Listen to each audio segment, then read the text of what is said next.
What's up, my beautiful people? Just checking in with you guys. What's up?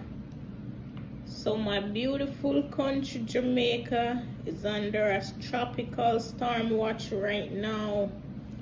Hurricane Melissa is moving very slow, but I'm just praying for my families and friends and everyone that is back home right now. I pray that everyone would keep safe, stock up on all that you got to stock up on, and just try to be calm. Wish everybody a happy day. And also in the Caribbean, because Haiti is, I think that's where it is right now. Whatever you guys are doing, I just want to wish you all the very best. Keep trusting, believing. And I'm here just having my kiwi.